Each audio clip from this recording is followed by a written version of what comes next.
أما بعد فأعوذ بالله من الشيطان الرجيم بسم الله الرحمن الرحيم إن أولياؤه إلا المتقون اللهم صل على محمد وعلى آل محمد كما صليت على إبراهيم وعلى آل إبراهيم إنك حميد مجيد اللهم بارك على محمد وعلى آل محمد كما باركت على إبراهيم وعلى آل إبراهيم إنك حميد مجيد۔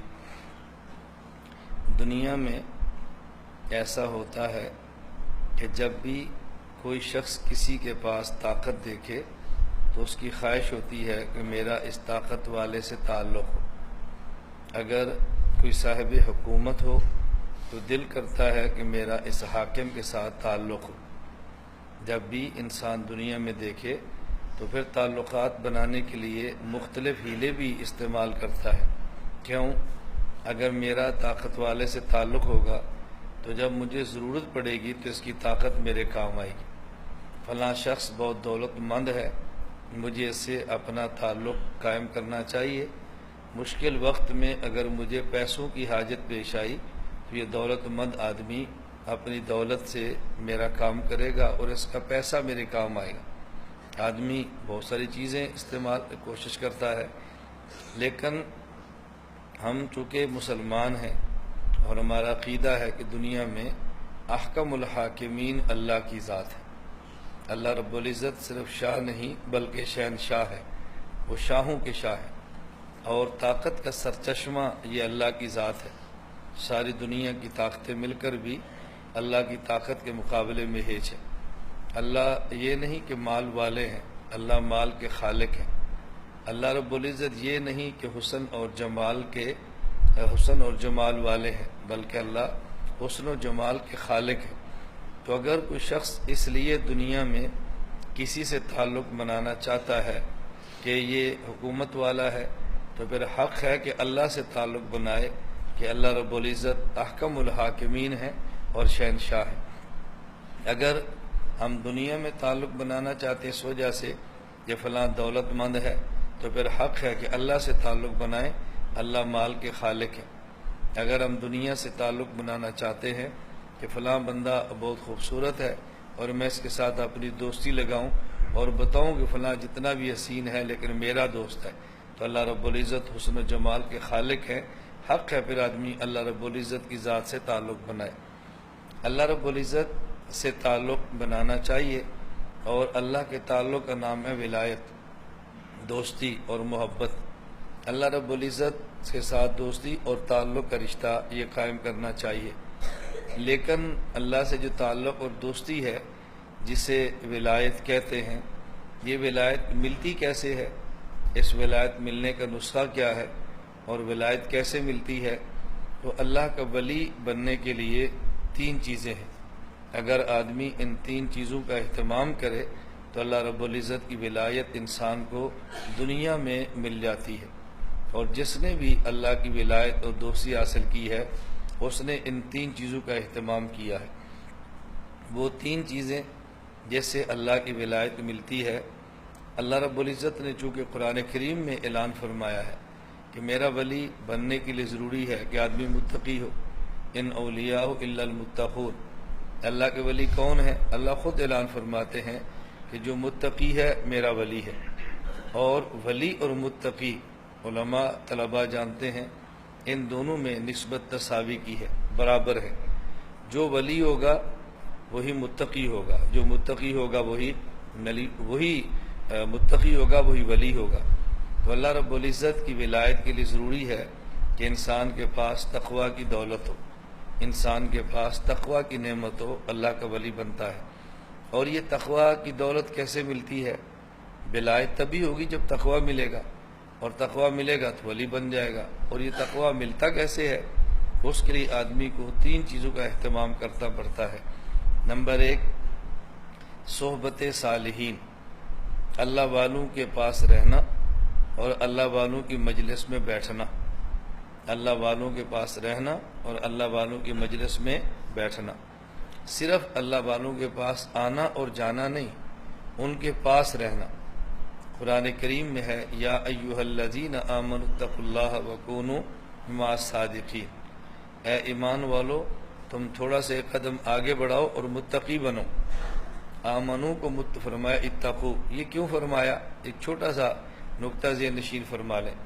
قرآن کریم میں ہے اللہ ولی الذین آمنو، جو شخص بھی ایمان لاتا ہے وہ اللہ کا ولی ہے، لیکن یہ عام درجے کا ولی ہے، یہ بہت چھوٹا سا دوست ہے۔ اگر آپ نے دوستی کو تھوڑا سا اوپر لے کر جانا ہے، اس کے لیے فرمایا اتقوا اللہ، ایمان والو متقی بنو۔ کیوں؟ صرف ایمان لانے سے ولایت عامہ ملتی ہے، اور ایمان کے بعد تقوی سے ولایت خاصہ ملتی ہے۔ اب میں آج کی زبان میں سمجھانے کے لیے کہتا ہوں، ایک آدمی کا دوست ہوتا ہے، فرینڈ ہے، اور ایک کلوز فرینڈ ہے، دونوں میں فرق ہے۔ ایک آدمی کا یار ہے اور ایک جگری یار ہے، دونوں میں فرق ہے۔ ایک آدمی کا صرف مدرسہ فیلو ہوتا ہے، یہ میرا اسکول فیلو ہے، ہم اکٹھے اسکول میں پڑھتے ہیں، اور ایک کلاس فیلو ہے، ہم ایک مدرسے میں بھی ہیں اور ایک کلاس کے اندر بھی ہیں۔ اسکولوں میں کلاس فیلو کہہ دیتے ہیں، اور مدارس میں ہم سبق، ہم مکتب کہہ دیتے ہیں۔ میرے سبق کا ساتھی ہے اور ہم درسگاہ کے ساتھی ہیں۔ اور ایک اس سے اگلا ایک مرحلہ ہوتا ہے کہ جسے ہم کہتے ہیں ہمارا ہانڈی وال ہے، ہم ایک جگہ پہ رہتے بھی ہیں، ایک درسگاہ میں پڑھتے بھی ہیں، اور پھر اس کے بعد ہمارا کھانا پینا بھی اکٹھا ہے۔ اب دیکھو کتنا فرق ہے۔ تو ایک ولایت عامہ ہے جو ہر مومن کو ملتی ہے، اور ایک ولایت خاصہ ہے جو متقی کو ملتی ہے۔ تو اللہ رب العزت فرماتے ہیں یا ایھا الذین آمنوا اتقوا اللہ، اے ایمان والو متقی بنو، ولایت عامہ سے ولایت خاصہ پر، عام دوستی سے بڑھ کر ذرا خاص دوستی پر آؤ۔ اور اس کا طریقہ کیا ہے؟ کونوا مع الصادقین، صادقین کے ساتھ رہو، اولیاء کے ساتھ رہو، صادقین کے ساتھ رہو، تو تمہیں اللہ تقوی کی دولت عطا فرما دیں گے۔ یہ اللہ خود فرما رہے ہیں کہ میں تقوی کی دولت دوں گا، لیکن اس کے لیے پہلی شرط کیا ہے کہ تم صادقین کے ساتھ رہو۔ جو صادقین ہیں وہی متقین ہیں، جو متقین ہیں وہی صادقین ہیں، ان میں بھی نسبت تساوی کیا۔ قرآن کریم میں ہے اولئک الذین صدقوا واولئک هم المتقون، جو صادق ہیں وہی متقی ہیں، اور جو متقی ہیں وہی صادق ہیں، ان دونوں میں کوئی فرق نہیں۔ تو اللہ کا ولی بننے کے لیے پہلا نسخہ اور پہلی شرط یہ ہے آدمی اولیاء کی صحبت میں رہے، اولیاء کی صحبت میں رہے۔ یہاں پہ دو باتیں بہت اچھی طرح سمجھنا۔ نمبر ایک، ولی کی صحبت میں رہنے کا معنی یہ نہیں ہے آئے اور جائے، جیسے ہم معنی اجتماع میں آتے ہیں اور چلے جاتے ہیں، اس کو رہنا نہیں کہتے، اس کو آنا اور جانا کہتے ہیں۔ اللہ رب العزت نے فرمایا مال متقین، ان کے ساتھ رہو، ان کے ساتھ رہو، ان کے ساتھ رہو۔ اور کتنا ان کے ساتھ رہو؟ علامہ علوسی رحمۃ اللہ علیہ روح المعانی میں لکھتے ہیں خالطوہم لتکونوا مثلہم، کہ تم ان کے ساتھ ایسے گھل مل جاؤ، ایسے ان کے ساتھ رہو کہ ان کا رنگ تمہارے اوپر چڑھ جائے، جیسے وہ ہیں ویسے تم نظر آؤ، اس طرح ان کے ساتھ رہو۔ اور یہ رہنا آنے جانے سے نہیں ہوتا، یہ رہنا مستقل آدمی کو بستر ڈالنے سے ہوتا ہے، مستقل اپنا بستر لگائے۔ اور ہمارے جتنے بھی مشائخ، ہمارے جتنے بھی اکابر، ہمارے جتنے بھی بزرگ گزرے ہیں، آپ جس کے بھی حالات کا مطالعہ کریں گے آپ کو نظر آئے گا کہ وہ ہمیشہ اپنے شیخ کے ساتھ چمٹے ہیں، سفر حضر کے ساتھی رہے ہیں، اپنے شیخ کی خدمت پر رہے ہیں، اور مستقل خود کو شیخ کے ساتھ رہنے کے لیے وقف کیا ہے، وہ چمک گئے ہیں۔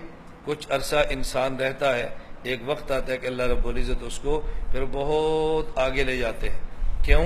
اللہ کی صفت تجلی جس پہ اس میں ظاہر کی پڑتی ہے، وہ انسان دنیا میں چمک جاتا ہے، اللہ اس کو چمکا دیتے ہیں۔ تو ایک بات ہے اتقوا اللہ وکونوا مع الصادقین، کہ تم اللہ اگر متقی تم بننا چاہتے ہو تو صادقین کے ساتھ رہو۔ پہلی شرط اولیاء کی صحبت میں رہنا۔ اس پر میں نے گزارش کی، ایک بات یہ ذہن نشین فرما لیں، اس کا معنی آنا اور جانا نہیں ہے، اس کا معنی مستقل رہنا ہے۔ اور میں اکثر احباب سے کہتا ہوں کہ بیعت ہونے کے بعد اگر آپ مستقل نفع حاصل کرنا چاہتے ہیں تو کم از کم ایک چلہ خانقاہ میں مستقل لگائیں، 40 دن تک مستقل قیام فرمائیں، باہر کے ماحول سے بچیں، روزانہ صبح تہجد اور صبح تسبیحات اور پھر معمولات اور مطالعہ 40 دن لگائیں، اور اس کے بعد پھر آپ تبدیلیاں دیکھیں۔ ہمارے حضرت حکیم اختر صاحب رحمۃ اللہ علیہ فرماتے تھے کہ مرغی کے نیچے انڈا رکھنے سے بچہ نکلتا ہے۔ 21 دن انڈا مرغی کے پروں کے نیچے رکھیں، اس کی گرمی سے چوزا نکل آئے گا۔ لیکن ایسا نہیں کہ آپ 2 دن انڈا رکھیں اور نکال لیں، 4 دن کے بعد پھر 2 دن انڈا رکھیں پھر نکال لیں، ہفتے کے بعد پھر انڈا رکھیں پھر نکال لیں۔ وقفے سے 21 دن آپ مرغی کے پروں کے نیچے انڈا رکھتے رہیں گے، انڈا خراب ہو جائے گا، اس انڈے سے چوزا نہیں نکلے گا۔ اگر انڈے سے چوزا رہتے ہیں لینا چاہتے ہیں تو 21 دن مسلسل یہ انڈا مرغی کے پروں کے نیچے رکھ دیں، اس سے بہترین سے چوزا آپ کو مل جائے گا۔ تو اگر ایک انڈا مرغی کے پروں میں مسلسل 21 دن نہ گزارے، اس سے بچہ نہیں ملتا، تو کوئی مرید مسلسل شیخ کی صحبت میں نہ رہے تو بتائے اس کو ولایت کیسے ملے گی؟ میں کئی بار اس کے واقعات آپ کو سناتا رہتا ہوں بات سمجھانے کے لیے۔ میں دہرا کر پھر ایک واقعہ عرض کرتا ہوں۔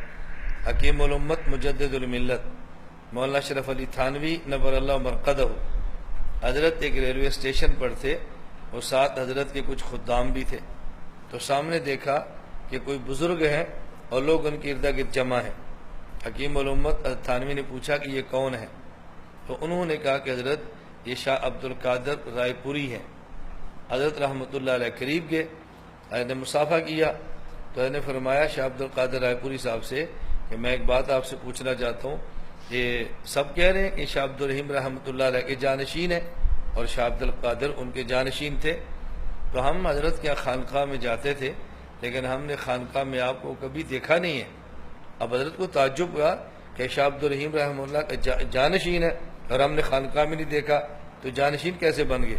انہوں نے عجیب جواب دیا۔ انہوں نے کہا حضرت آپ کبھی حضرت شاہ عبد الرحیم رحمۃ اللہ علیہ کی خانقاہ رائے پور تشریف لائے ہوں اور وہاں آپ نے دیکھا ہو حضرت کا ایک خادم تھا جسے حضرت کالو کہتے تھے، وہ دیکھا آپ نے؟ فرمایا ہاں۔ کہا یہ کالو ہے، بس یہ وہی کالو ہے۔ اب بتاؤ اس طرح شیخ کی خدمت میں رہنا کہ آنے والا یہ بھی نہ سمجھے کہ مولوی ہے۔ خود حضرت شاہ کی مختصر رحمۃ اللہ علیہ کے بارے میں نے کئی بار آپ کو سنایا کہ حضرت نے کتاب لکھی معارف مثنوی اور اس کی تقریض کے لیے بھیجا حضرت مولانا محمد یوسف بنوری رحمۃ اللہ علیہ کے پاس بنوری ٹاؤن۔ مولانا بنوری فرماتے کہ ہم شاہ عبد الغنی پھول پوری رحمۃ اللہ علیہ کے ہاں کراچی ناظم آباد جاتے تھے ملنے کے لیے، اور یہ مولانا حکیم اختر وہاں پہ حضرت کے لیے دوائیاں کوٹتے تھے، شربت بنا کے دیتے، اپنے شیخ کی مالش کرتے۔ تو میرا خیال تھا کہ مولانا عبد الغنی پھول پوری صاحب نے یہ نوکر رکھا ہوا ہے۔ یہ میں نے معارف مثنوی کتاب دیکھی تو مجھے پتہ چلا کہ حکیم اختر مولوی بھی ہے، ورنہ ہم سمجھتے تھے کہ حضرت کا نوکر ہے۔ اب دیکھو آج حکیم صاحب رحمۃ اللہ علیہ کے پاس دنیا میں کیسے پھیلا ہے۔ اور ہمارے حضرت ایک بڑی عجیب بات فرماتے، حضرت فرماتے تھے کہ تم آج کی میری ٹھاٹ باڑ دیکھتے ہو کہ حکیم اختر سفید چادروں پہ چلتا ہے، پاؤں کے نیچے بھی تکیے ہیں، دائیں بائیں بھی تکیے ہیں، لیکن تمہیں معلوم نہیں میں نے اپنے 18 سال کی جوانی اپنے 70 سال کے بوڑھے کے پیر کے ساتھ گزاری ہے۔ میں نے 18 سالہ جوانی اپنے 70 سالہ بوڑھے شیخ پر فدا کی ہے۔ اس کا نتیجہ کیا نکلا ہے؟ آج 18 سال کے نوجوان خدا نے مجھ پر مرید بنا کے مجھ پر فدا کر دیے۔ اب یہ کوئی نہیں دیکھتا کہ میں نے کیا گیا ہے۔ میں خیر عرض کر رہا تھا کہ صرف آنا اور جانا کافی نہیں ہے، بلکہ صحبت کا معنی کہ مستقل قیام کریں، مستقل وہاں پہ رہیں۔